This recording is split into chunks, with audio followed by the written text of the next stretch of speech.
Saludos cordiales, amigos y hermanos. Siéntanse más que bienvenidos a este estudio sistemático de la Biblia, utilizando el folleto de la escuela sabática.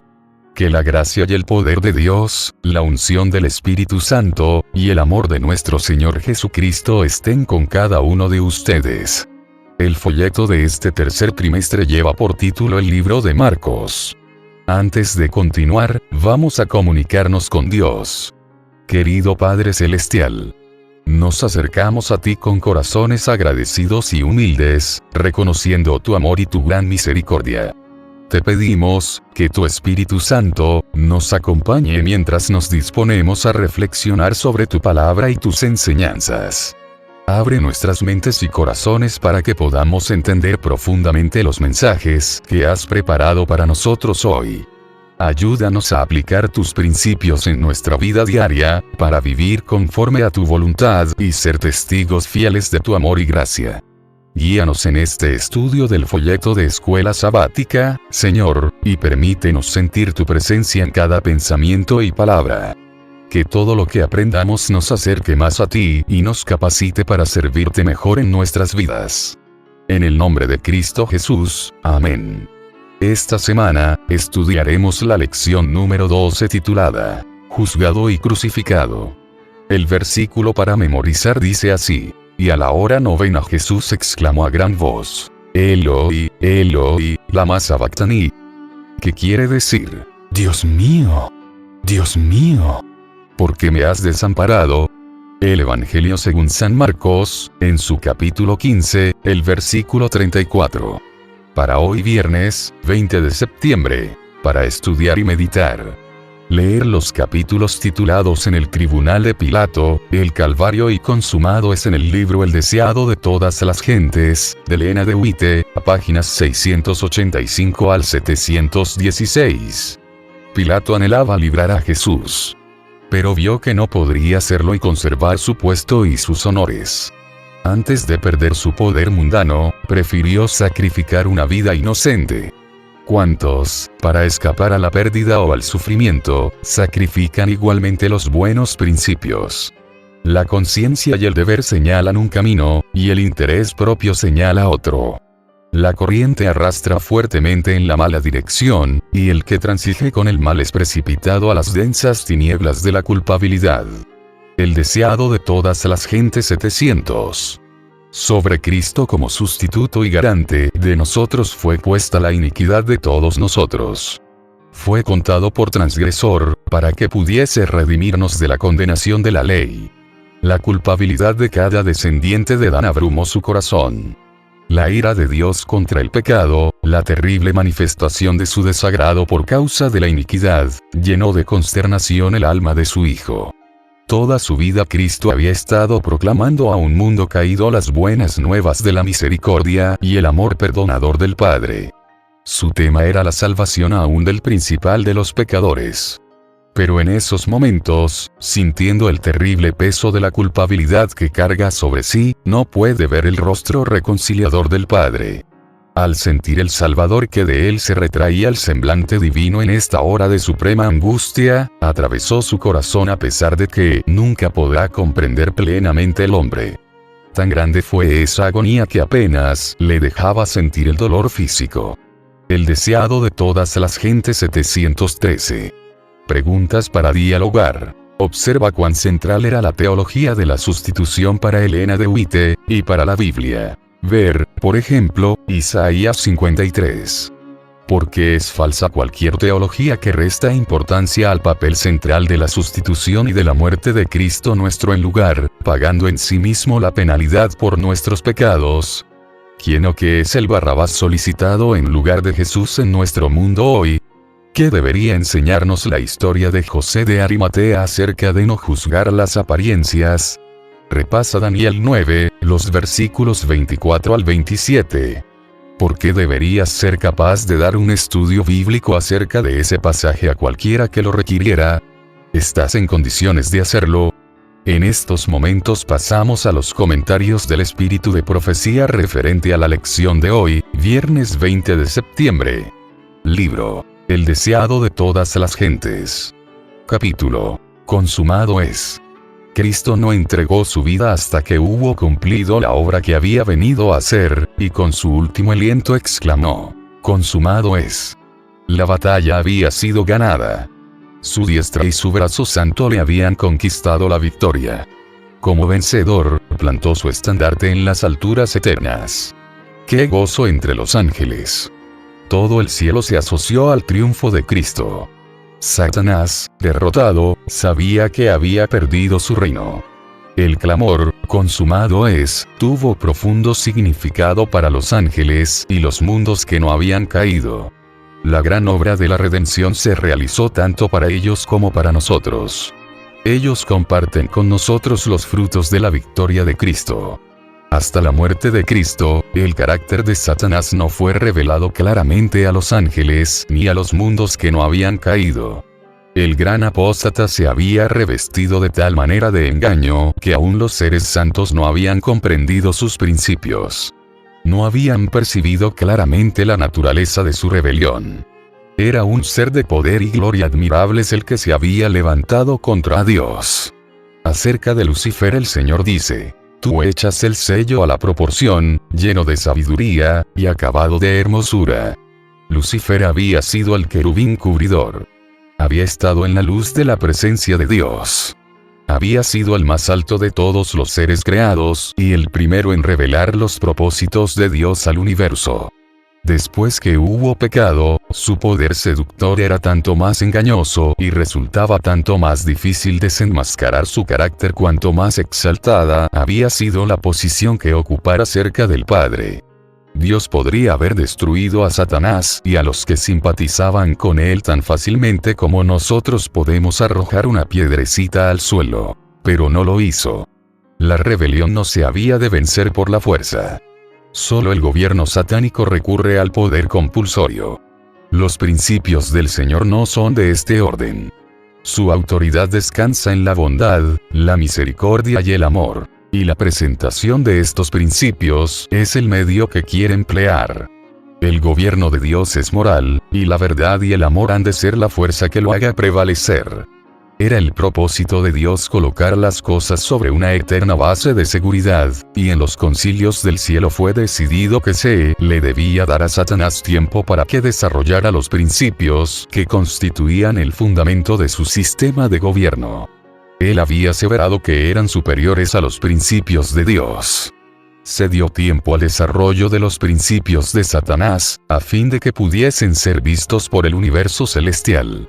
Satanás indujo a los hombres a pecar, y el plan de la redención fue puesto en práctica.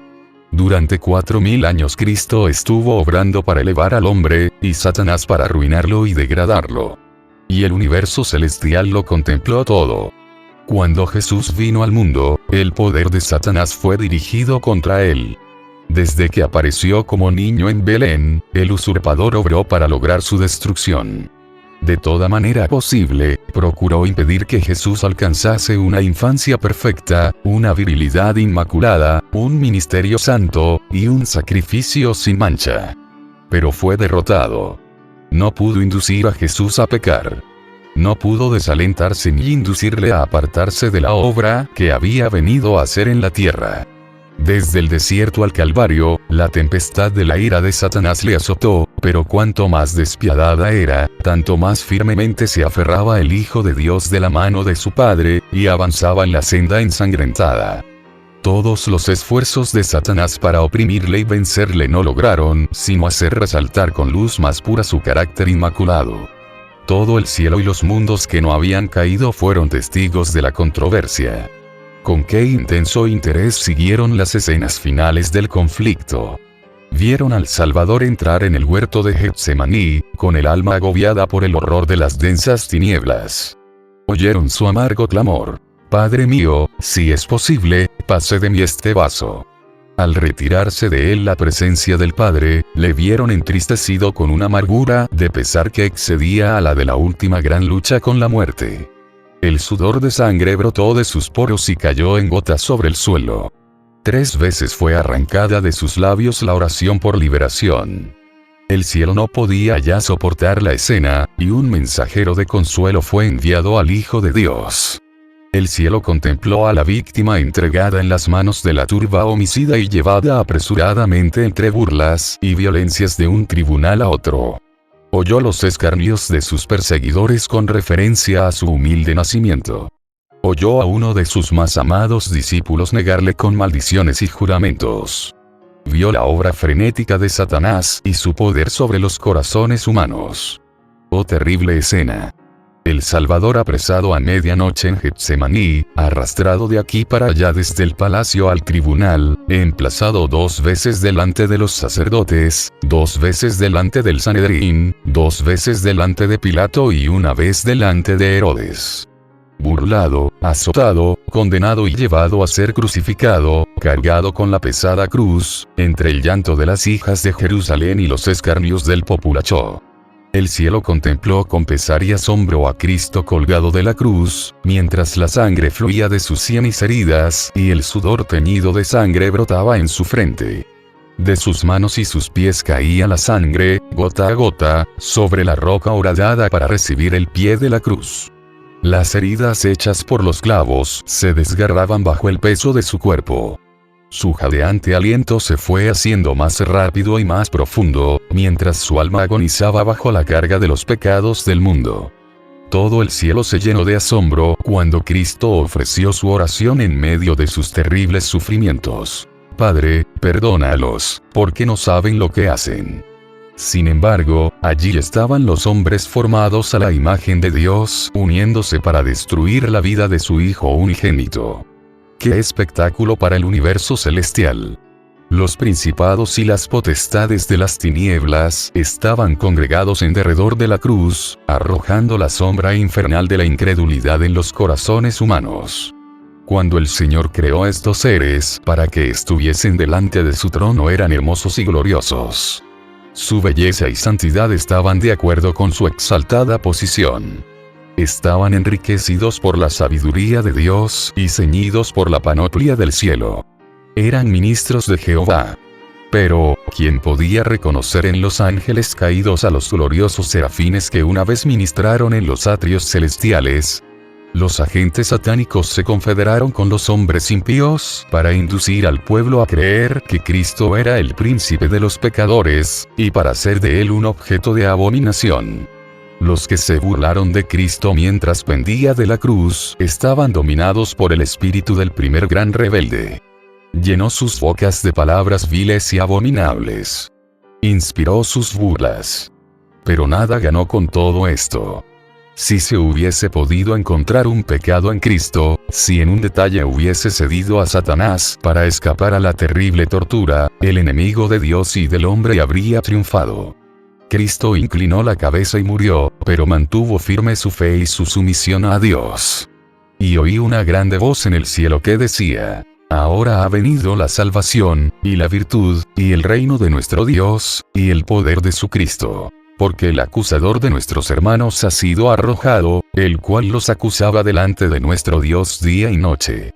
Satanás vio que su disfraz le había sido arrancado. Su administración quedaba desenmascarada delante de los ángeles que no habían caído y delante del universo celestial. Se había revelado como homicida. Al derramar la sangre del Hijo de Dios, había perdido la simpatía de los seres celestiales. Desde entonces su obra sería restringida. Cualquiera que fuese la actitud que asumiese, no podría ya acechar a los ángeles mientras salían de los atrios celestiales, ni acusar ante ellos a los hermanos de Cristo de estar revestidos de ropas de negrura y contaminación de pecado. Estaba roto el último vínculo de simpatía entre Satanás y el mundo celestial. Sin embargo, Satanás no fue destruido entonces. Los ángeles no comprendieron ni aun entonces todo lo que entrañaba la gran controversia. Los principios que estaban en juego habían de ser revelados en mayor plenitud. Y por causa del hombre, la existencia de Satanás debía continuar. Tanto el hombre como los ángeles debían ver el contraste entre el príncipe de la luz y el príncipe de las tinieblas. El hombre debía elegir a quien quería servir. Al principio de la gran controversia, Satanás había declarado que la ley de Dios no podía ser obedecida, que la justicia no concordaba con la misericordia y que, si la ley había sido violada, era imposible que el pecador fuese perdonado. Cada pecado debía recibir su castigo, sostenía insistentemente Satanás. Y si Dios remitía el castigo del pecado, no era un Dios de verdad y justicia. Cuando los hombres violaban la ley de Dios y desafiaban su voluntad, Satanás se regocijaba. Declaraba que ello demostraba que la ley de Dios no podía ser obedecida. El hombre no podía ser perdonado. Por cuanto él mismo, después de su rebelión, había sido desterrado del cielo, Satanás sostenía que la familia humana debía quedar privada para siempre del favor de Dios. Insistía en que Dios no podía ser justo y, al mismo tiempo, mostrar misericordia al pecador. Pero, aunque pecador, el hombre estaba en una situación diferente de la de Satanás. Lucifer había pecado en el cielo en la luz de la gloria de Dios. A él como a ningún otro ser creado había sido dada una revelación del amor de Dios. Comprendiendo el carácter de Dios y conociendo su bondad, Satanás decidió seguir su propia voluntad egoísta e independiente. Su elección fue final. No había ya nada que Dios pudiese hacer para salvarle. Pero el hombre fue engañado. Su mente fue entenebrecida por el sofisma de Satanás. No conocía la altura y la profundidad del amor de Dios. Para él había esperanza en el conocimiento del amor de Dios. Contemplando su carácter, podía ser atraído de vuelta a Dios. Mediante Jesús, la misericordia de Dios fue manifestada a los hombres. Pero la misericordia no pone a un lado la justicia. La ley revela los atributos del carácter de Dios, y no podía cambiarse una jota o una tilde de ella para ponerla al nivel del hombre en su condición caída. Dios no cambió su ley, pero se sacrificó, en Cristo, por la redención del hombre. Dios estaba en Cristo reconciliando el mundo así. La ley requiere justicia, una vida justa, un carácter perfecto. Y esto no lo tenía el hombre para darlo. No puede satisfacer los requerimientos de la santa ley de Dios. Pero Cristo, viniendo a la tierra como hombre, vivió una vida santa y desarrolló un carácter perfecto. Ofrece estos como don gratuito a todos los que quieran recibirlos. Su vida reemplaza la vida de los hombres. Así tienen remisión de los pecados pasados, por la paciencia de Dios. Más que esto, Cristo imparte a los hombres atributos de Dios. Edifica el carácter humano a la semejanza del carácter divino y produce una hermosa obra espiritualmente fuerte y bella. Así la misma justicia de la ley se cumple en el que cree en Cristo. Dios puede ser justo, y el que justifica al que es de la fe de Jesús. El amor de Dios ha sido expresado en su justicia no menos que en su misericordia. La justicia es el fundamento de su trono y el fruto de su amor.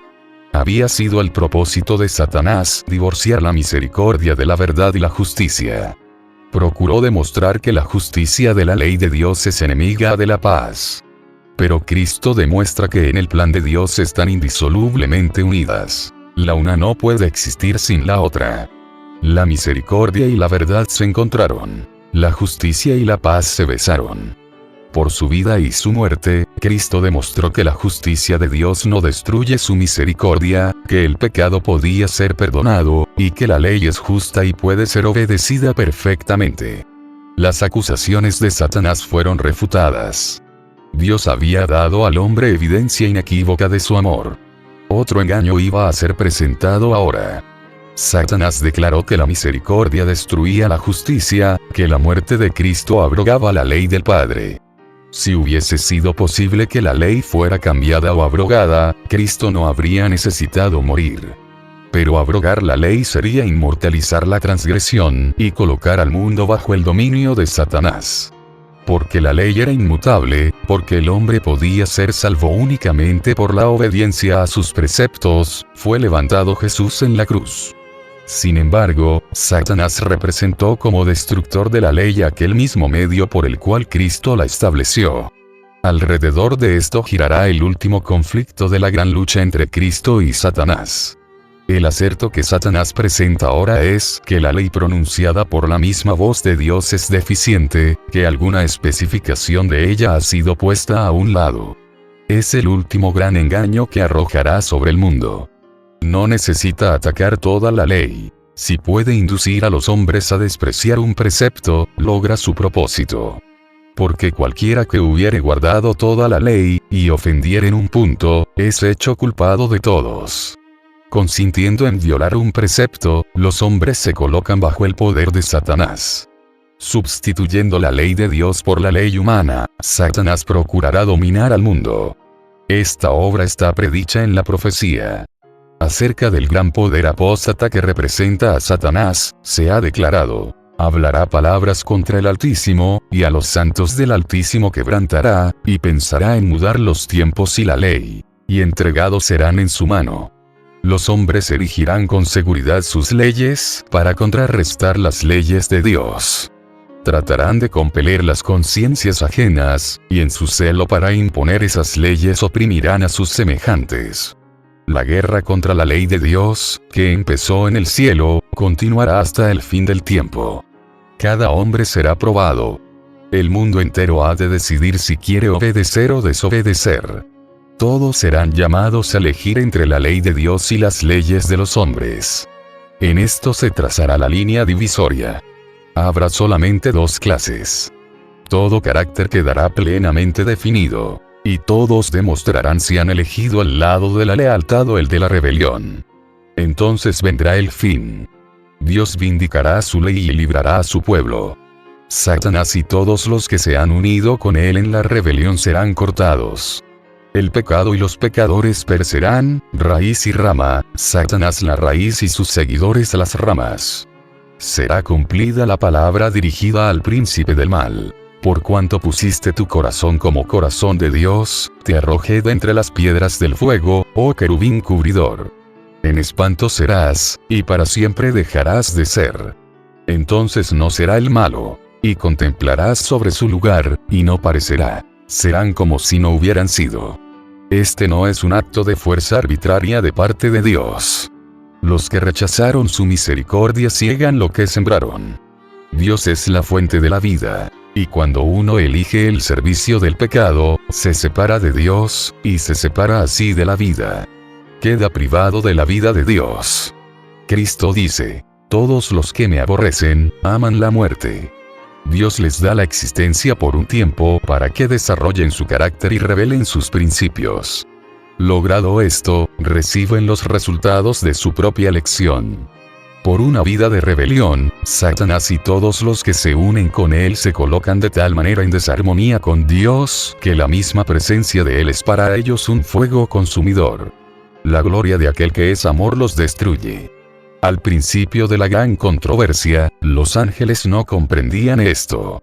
Si se hubiese dejado a Satanás y su hueste cosechar el pleno resultado de su pecado, habrían perecido. Pero para los seres celestiales no habría sido evidente que ello era el resultado inevitable del pecado. Habría permanecido en su mente una duda en cuanto a la bondad de Dios, como mala semilla para producir su mortífero fruto de pecado y desgracia. Pero no sucederá así cuando la gran controversia termine.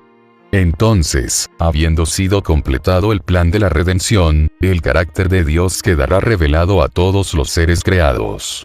Se verá que los preceptos de su ley son perfectos e inmutables. El pecado habrá manifestado entonces su naturaleza. Satanás, su carácter. Entonces el exterminio del pecado vindicará el amor de Dios y rehabilitará su honor delante de un universo compuesto de seres que se deleitarán en hacer su voluntad y en cuyo corazón estará su ley. Bien podían, pues, los ángeles regocijarse al mirar la cruz del Salvador. Porque, aunque no lo comprendiesen entonces todo, sabían que la destrucción del pecado y de Satanás estaba asegurada para siempre, como también la redención del hombre, y el universo quedaba eternamente seguro. Cristo mismo comprendía plenamente los resultados del sacrificio hecho en el Calvario. Los consideraba todos cuando en la cruz exclamó: «Consumado es». Apreciados, hermanos y hermanas, ha sido un privilegio para mí, compartir con ustedes este estudio de la lección de escuela sabática. Espero que las enseñanzas de hoy fortalezcan nuestra fe y nos inspiren a vivir conforme a la voluntad de Dios. Que la gracia de nuestro Señor Jesucristo, el amor de Dios y la comunión del Espíritu Santo estén con todos nosotros ahora y siempre. Antes de terminar, vamos a comunicarnos con Dios a través de la oración. Amante Padre Celestial, te agradecemos por este tiempo de reflexión y por la sabiduría que has compartido con nosotros a través de tu palabra. Gracias por la guía y el entendimiento que hemos recibido hoy. Te pedimos que las enseñanzas y los mensajes que hemos explorado permanezcan en nuestros corazones y mentes, ayudándonos a vivir de acuerdo con tu voluntad. Fortalece nuestra fe y nuestra determinación para seguir tus caminos y ser testigos fieles de tu amor en el mundo. Danos la fuerza y el coraje para aplicar lo aprendido en nuestra vida diaria y para compartir tu verdad con aquellos que nos rodean. Que todo lo que hagamos refleje tu amor y tu gracia. Nos despedimos de ti, pero jamás de tu presencia, confiando en tu guía continua y en tu cuidado. En el nombre de Jesús, nuestro Salvador. Amén. Que Dios les bendiga.